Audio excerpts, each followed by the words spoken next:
He built an empire and walked away from the woman who stood by him when he had nothing. But years later, a little girl knocked on his office door, and what she revealed shattered his entire world. What happens next will leave you speechless. Stay till the end. This is not just a story of success, but of redemption, regret, and the power of a second chance. Before we begin this powerful story, make sure to subscribe and click the bell icon so you never miss a single moment of our life-changing content. If this story moves you, like the video and share it with someone who needs to hear it. This channel is not just about storytelling. It is about transformation. Every tale we share carries a deep moral lesson designed to inspire, uplift, and awaken something within you. Let us grow together. Let us heal together. Let us learn, one story at a time. Welcome to Twisting Tales. Millionaire CEO left his wife for another woman, but a little girl made him regret everything. I stood at the top floor of my glass empire, watching the city bend at my feet like it owed me something. Years ago, I came here with nothing but a duffel bag and desperation. Now, I own towers that touched the clouds. But somehow, I felt emptier than I did back when I slept in train stations. Success had turned me cold. It had made me cruel. And in that cruelty, I had lost her. Lena. The woman who saw the light in me when all I could offer was darkness. The woman who stayed when I had no money, no name, no future. She cooked rice on a single burner in our one-room apartment. She typed out my resumes while skipping meals. She told me I was meant for greatness, when I doubted I was even meant to survive. But the day my company crossed $1 billion in valuation, I looked her in the eye and said, "We have grown apart." She did not scream. She did not beg. She simply packed a small suitcase, kissed my forehead, and said, "Be careful what you chase, Daniel. Not everything lost can be found again." Then she left. I replaced her warmth with glamour, her honesty with flattery, her kindness with parties that ended in rooms filled with strangers. I thought I was winning. I thought I had evolved. I thought love was a distraction from building an empire. Until one rainy evening, 3 years later, a knock on my office door changed everything. She was 7, wearing a soaked pink raincoat, clutching a folded drawing in her trembling hand. My assistant tried to stop her, but she walked past security like she had every right in the world to see me. "Are you Daniel Brooks?" she asked. I nodded. She looked into my eyes, so familiar, like staring into a memory I had buried deep and tried to forget. She handed me the drawing. It was me, holding hands with her and Lena, standing in front of a small house with a crooked fence. The little girl pointed to the stick figure with curly hair. "That is me. I am Ivy. My mommy says you used to be kind once." My knees nearly gave out. I had never known she existed. Lena had never asked me for anything. No letters. No calls. No blame. Just silence. And in that silence, she raised a child. My child. Alone. I looked into Ivy's eyes again, and saw the very thing I had killed in myself to get rich. Innocence. Hope. Love without agenda. I took her to a cafe downstairs. My hands were shaking. She ordered hot chocolate, and told me about her school. How mommy reads stories every night. How they both cry when they see old photos of me. She reached into her tiny backpack, and handed me a crumpled photo. Lena in a hospital bed, holding Ivy, smiling through tears. On the back, Lena had written, "Even if he never comes, she will know she was loved." I dropped the cup. It shattered like my delusions. I had spent 3 years building towers of glass. But this little girl, this beautiful storm in a pink raincoat, had torn it all down with a crayon drawing and a soft voice. She reached for my hand, held it tightly. "Mommy said you used to cry when she fell asleep on your chest." My eyes burned. My heart cracked open. I had forgotten what that felt like. To hold something real. To love someone without needing to win. I asked her if I could meet her mom. She nodded, but said gently, "She is scared. She thinks you forgot how to love." And for the first time in years, I told the truth. I did. But you reminded me. She smiled. The exact same smile Lena had when she hugged me during winter nights in our tiny apartment. When I was nobody. But to her, I was already everything. Now, I was somebody. But to her, I was no one. That night, I stood outside a modest white house, with peeling paint and fairy lights around the porch. My fingers trembled as I knocked. The door opened, and there she stood, Lena. Still beautiful, still strong. Still the woman who saved me before I had anything to offer. Her eyes widened. Tears welled up. But she said nothing. Ivy ran to her, grabbed her hand, and whispered, "He came back." Lena looked at me, broken, guarded, but not closed. And in that silence, the space between betrayal and redemption, stood a second chance. The question was, what would I do with it? Would I earn her trust again? Would I learn to become the man I once was? Not for the world, but for the little girl who believed in me, and the woman who never stopped loving me in quiet shadows? My lips parted to speak, but my heart was too full. I looked into Lena's eyes, and all I said was, "Please, let me fix what I broke." She stepped back, just slightly, just enough. And in that moment, I knew the story was not over. It was only beginning. I stood at the threshold, not of her house, but of forgiveness. Lena did not slam the door. She did not rush into my arms either. She simply turned and walked inside, leaving the door open behind her. It was not an invitation. It was a test. I stepped in quietly. The smell of cinnamon and vanilla filled the air. The same scent she used to light when we lived in our one-room apartment. The walls were covered with drawings, photos, memories I had not been part of. Ivy's first day at school. Lena holding her up in the air by the ocean. Lena's eyes, tired, but always smiling. I felt like a ghost, watching a life that should have been mine, but that I had abandoned for boardrooms and champagne. Ivy ran to her room. Lena stood in the kitchen, back turned to me, pouring tea with the same grace she did when we were young. Her silence was louder than any accusation. I wanted to say everything at once, but the words felt small compared to the damage. "Why did you never tell me?" I finally asked. She turned slowly. Her eyes met mine. No anger, just a tired, steady ache. "Because you had already chosen your world, Daniel, and we were not in it." That sentence sliced through me. I looked at her hands, scarred from years of work, of wiping tears, of carrying our child through storms I never knew about. "You could have asked for help," I whispered. She almost laughed. "I did not need help. I needed a partner. And you were busy becoming a king." That shattered me more than her silence ever could. I walked to the table, pulled out the chair I used to fix when the leg was loose, sat like a stranger, looked at the woman who once called me home. "I do not expect forgiveness. I do not deserve it," I said slowly, "but I want to be there. For her. For you. Even if I have to earn it one breath at a time." She placed the teacup in front of me. Still quiet. Still unreadable. "Ivy loves stories," she said finally. "Every night, I tell her one. But I always leave it unfinished, so she dreams the ending herself." I nodded. "Then let me be part of that story." Her eyes softened. Just for a moment.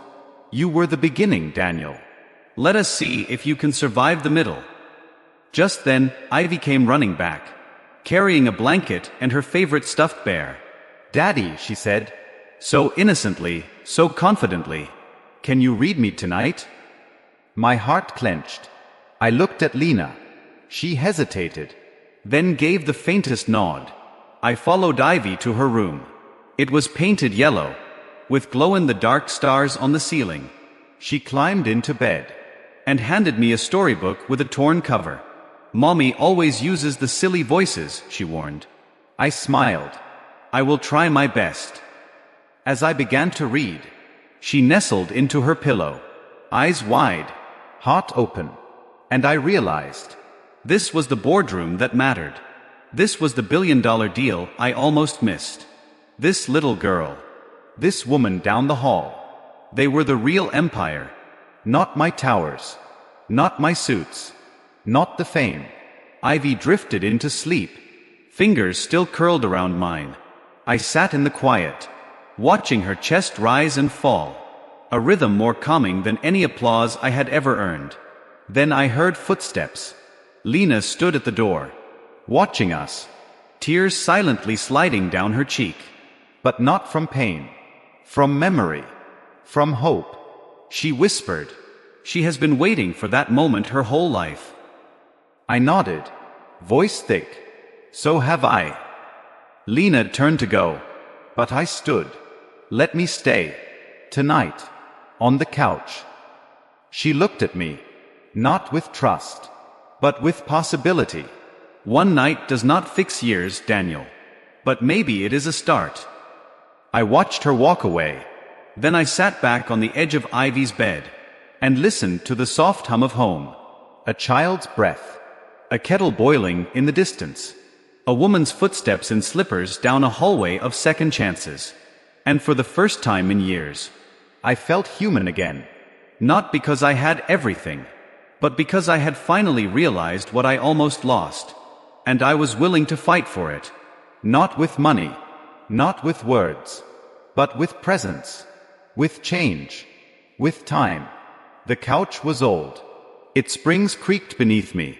The fabric smelled faintly of lavender and something warm, like childhood. I lay there in the dark, staring at the ceiling, listening to every quiet sound in the house. Ivy stirred once, mumbling in her sleep. I froze.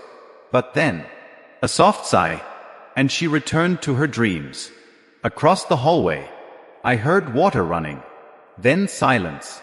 Lena was still awake. I wondered what memories were flooding her tonight. Was she replaying the moment I let her go?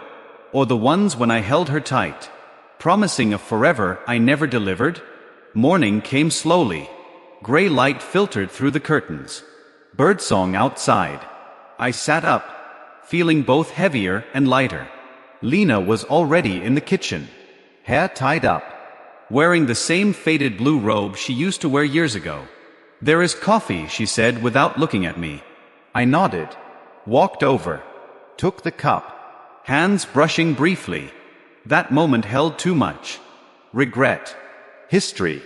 A pulse of something we used to call love. I sat down.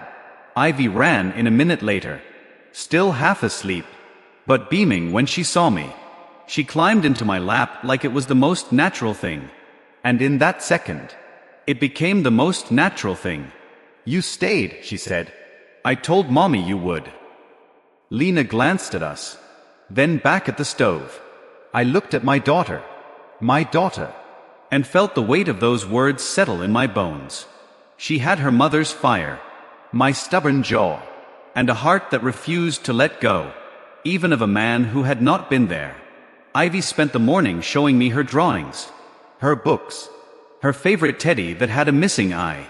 Lena stayed quiet, but she watched. After breakfast, I offered to walk Ivy to school. Lena hesitated, then said quietly, "If you want to be part of her life, Daniel, you have to show up for the ordinary, not just the dramatic returns." Those words stuck with me. On the way to school, Ivy talked nonstop. About her best friend Maya. About her teacher who always wore yellow. About the boy who pulled her ponytail and got time out. I listened. Really listened. At the school gate, she hugged me tightly. "Come back today, okay?" She whispered. I nodded. "I promise." She ran inside, turning back once to wave, eyes shining. I stood there long after the bell rang. Not because I did not know where to go, but because, for the first time in my life, I wanted to go nowhere else. I returned to Lena's house. She was in the garden, pulling weeds with bare hands. So much strength in the quietness of her. I knelt beside her, Let me help. She glanced at me, then handed me a small spade. We worked in silence, side by side, breathing the same morning air. After a while, she spoke. Do you know how many nights I lay awake wondering if you would ever come back? I swallowed, my hands stilled in the dirt. How many? Too many. But not for me. For her. Because every girl deserves to know she is worth fighting for. I met her eyes. Then let me fight now. She looked away, wiped her hands on her jeans. One day at a time, Daniel. Start with today. And I did. That afternoon, I picked Ivy up from school, helped her with homework, made her laugh until juice came out of her nose. Lena watched, not smiling fully, but something in her eyes began to soften. That night, after Ivy slept, I stayed in the kitchen with Lena. We did not talk much, but we cleaned the dishes together, and it felt like healing. One plate at a time. You have changed, she said quietly. I am trying, I replied. She nodded, then said, keep trying. I stepped toward the door, but before I left, I turned back. I want to tell her the truth. One day. About everything. Lena looked at me. Then make sure your story is worth telling. I nodded, walked back to the couch, laid down again, not as a guest, but maybe, just maybe, as someone beginning to belong. The days began to fall into rhythm. Simple, honest, unexpectedly sacred. Each morning, I walked Ivy to school. She skipped beside me, sometimes humming, sometimes asking impossible questions about the stars or the meaning of dreams. I answered the best I could, and sometimes I simply said, "What do you think?" Because I wanted to hear how her mind worked, the one I had not helped shape, but was now desperate to understand. Lena and I hardly spoke at first, but we moved like people carrying the same history, the same wound, just in different places.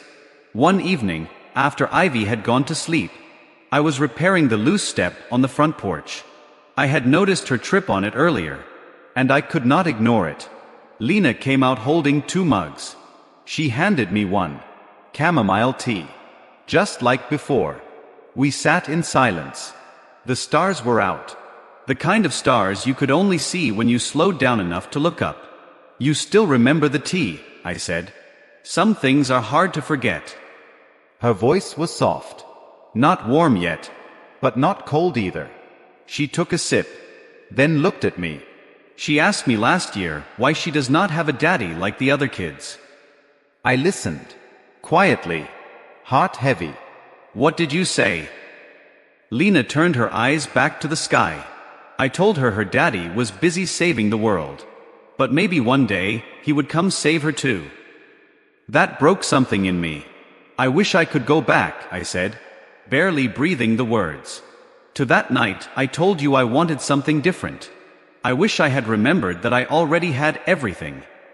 She looked at me, tears in her eyes. But she held them back. Regret is not enough, Daniel. You walked away. And I had to teach her how to live with someone missing. I reached out. Not to touch her, but just to let her see that my hands were no longer empty. Let me teach her something different now. Let me show her that people can grow. That men can come back and mean it. Lena's voice cracked. Do you know how many nights I held her through nightmares she could not explain? How many times she asked why her drawings only had one parent? I nodded. I will not erase that pain, Lena. But I will spend every day trying to make sure she never feels abandoned again. She stood up slowly, took the empty mug from my hand. Her fingers lingered. Actions, Daniel, not speeches. Then she walked inside. I sat alone for a long time, listening to the creak of the old porch swing, the wind through the trees, the quiet beating of a heart that was learning how to feel again. That night, I looked at my reflection in the hallway mirror. Not the tailored suit, not the sharp jawline, not the billionaire, just a man, trying to become worthy. The next morning, I woke up early. Made breakfast for Ivy. Pancakes shaped like stars. Badly shaped. But she laughed anyway. When I walked her to school, she stopped halfway. Daddy. I knelt down. Yes, Bug. She cupped my face with her small hands. I think Mommy smiles more now. It is because you are here, right? Tears filled my eyes. I hope so. She kissed my forehead. Just like Lena used to when I failed interviews years ago. Then she ran ahead. And I stood there. On the sidewalk. Watching a future I never expected. Run towards something beautiful. When I got back home, Lena was at the table. Reading bills. Stress furrowing her brow. I placed a check on the table. Enough to cover what she needed. No strings. No pride. She looked at it. I do not want your money. I nodded. Then take it for Ivy. Use it for her school, her dreams, not for me. This is not buying forgiveness. It is me showing up. Lena stared at it. Then folded it. Slid it into the drawer. You still do not get it, do you? I waited. Silent. She never needed a millionaire. She just needed a father. Those words carved into me like stone. Then let me be that, Lena. Even if I never earn your love back, let me at least be worthy of hers. Lena looked at me long and hard. Then whispered, "We will see." That was all. But somehow, it felt like a beginning. And beginnings. They were more valuable than any deal I had ever closed. That week, I showed up every single day. Not with flowers. Not with apologies. But with time. With effort. With quiet. I drove Ivy to school. Helped her with math problems that made my head spin. Listened to her read stories aloud with a dramatic flair that reminded me so much of Lena. We went to the park. Just the two of us. She made me push her higher on the swings than any sane father should. Higher, Daddy. Higher. And as she flew into the sky, her laughter echoed through the trees, filling something inside me I did not know was still hollow. Lena stayed guarded. She watched, measured, tested, and I welcomed every moment of it. Because for the first time in my life, I was not chasing profit. I was chasing trust. One evening, Ivy fell asleep on the couch. Books scattered around her. Lena came in quietly, took off her shoes, and pulled a blanket over her. I watched them both. Two people I had once left behind. Now slowly, patiently, letting me come back. Lena sat down across from me. Folded her hands. She is happy. I nodded. She is incredible. Lena hesitated. You have been here for 2 weeks. She thinks you are staying forever. I met her eyes. Firm. Steady. That is the plan. Her jaw tightened. And what happens when your board calls you back? When your investors want you to fly across the world? When you get bored of small-town life and quiet dinners? I shook my head. Then I tell them no. Because for the first time in my life, I am building something I cannot afford to lose. She stood up, walked to the kitchen. Her back turned again. It felt familiar. But this time, I followed. Lena, I said gently, you gave me love when I had nothing. You carried our child. You built a life from ashes. I do not expect you to forget what I did. But let me earn your respect again. Let me earn a seat at your table. She turned around. Tears were running down her face. Do you know what broke me the most? I shook my head. It was not the betrayal. It was waking up alone with a newborn in my arms. And realizing I had to be both parents. That she would grow up not knowing what it felt like. To be protected by the man who created her. I stepped closer. I cannot undo that. But I can be here now. Every morning. Every bedtime story. Every scraped knee. Every birthday. She looked at me for a long time. Then quietly whispered. Start with her dance recital. It is this Friday. She has been practicing for months. I smiled. I will be there early. And I meant it. With all of me. That Friday, I sat in the front row, flowers in my lap, heart pounding like I was closing the biggest deal of my life. The curtains lifted. Tiny ballerinas filled the stage. Then I saw her, Ivy, in a white dress, hair in curls, eyes scanning the audience. And when she saw me, her face lit up like sunrise. She danced like her little feet carried the entire world. And in a way, they did. Because she had become my entire world. After the recital, she ran straight into my arms, laughing, sweating, glowing. Lena approached slowly, her arms crossed, but her eyes softer than I had seen in years. You came, she said. I looked at her. I will always come. Even if I have to rebuild my life from scratch. Even if I have to live on that couch forever.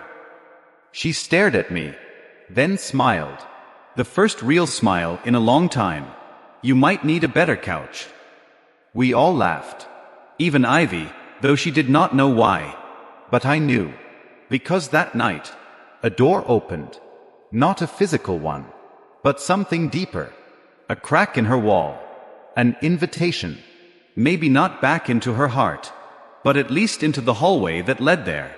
That night, after Ivy had drifted off, still clutching the tiny bouquet I gave her after the recital, Lena and I sat on the back porch. No words for a while. Just the quiet hum of summer insects, and the low rustle of wind through the trees. She had changed. Stronger. More guarded. But still full of that quiet fire I had fallen in love with. And I had changed too. I had lost the sharp edge of ambition, and found something softer. More permanent. Purpose. She finally broke the silence. Do you remember our wedding day? I smiled. You wore those ridiculous red shoes. She chuckled. You said they made me look like a rebellious librarian. You were, I said. But you were mine. Her smile faded, and a shadow passed through her eyes. You let go of that version of me, Daniel. You chose someone who fit your new world better. I leaned forward. And I have paid for that every single day since. She looked down at her hands. Twisted the thin bracelet around her wrist.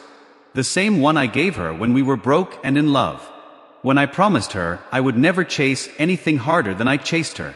You broke every vow, she said softly. Not just to me, but to the life we dreamed of. I know, I said. And I do not expect those vows back. But let me build new ones.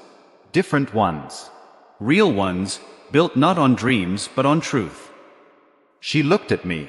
Long. Searching. And for a moment, she let me see her pain. The depth of it. The lonely nights. The silent sacrifices. The strength it took to love a child for two. I wanted to hold her. But I did not move. Because some things need more than touch. They need time. Do you love her? She asked suddenly. I blinked. Who? The woman you left us for. I breathed in. Felt the guilt rise like smoke. No. It was never love. It was a mirror. I wanted to see a version of myself that felt powerful. But it was empty. I was empty. She nodded. And now? I looked her in the eyes. Now I want to become the man you believed in, even if it takes the rest of my life. She looked away, wiped her face. You are saying all the right things, Daniel. But words are easy. Then let me prove it every single day. She stood. Started to walk inside. Paused. Ivy wants you to read to her tomorrow. From the book I used to read to you. I smiled. I remember. The one with the fox who lost his way. She nodded.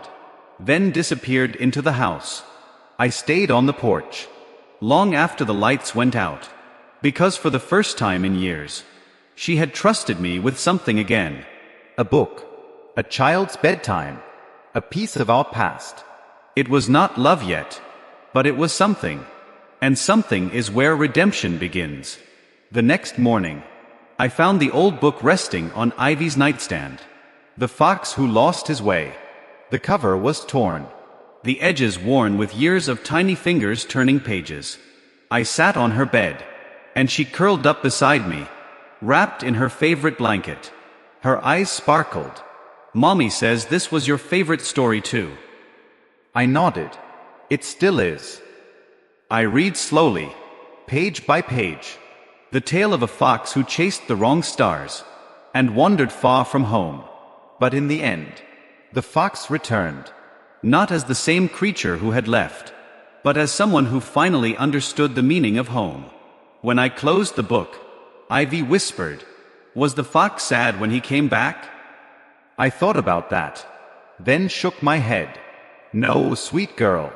He was finally at peace. Because sometimes, getting lost is what helps you realize what truly matters. She smiled, closed her eyes, and drifted into sleep. That evening, as I stood in the kitchen washing dishes, Lena placed something beside me. A small envelope. My name on it, written in her soft handwriting. Inside, a folded paper. One of Ivy's drawings. The three of us, holding hands, standing in front of a new house. This time, I was smiling.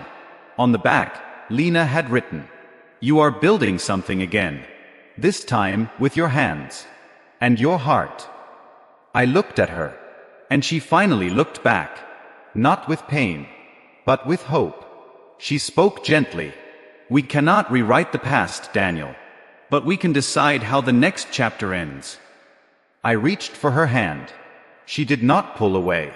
And in that quiet moment, surrounded by soft dishes and the scent of warm tea, we began again. Not as strangers, not as perfect people, but as a family, rebuilt on truth, on forgiveness, on showing up, not just once, but always. Moral of the story: success is not defined by what you build with your ambition, but by what you repair with your humility. Real wealth is not measured in dollars, but in the love you preserve, the people you fight for, and the hearts you learn to heal. Never walk so far chasing the world that you forget the ones who made you believe you could reach it in the first place. Because in the end, the greatest legacy you will ever leave is not your fortune, but your faithfulness. Thank you for listening to this heartfelt story. If it moved you, like, share, and subscribe to Twisting Tales. Let someone you love know it is never too late to come home.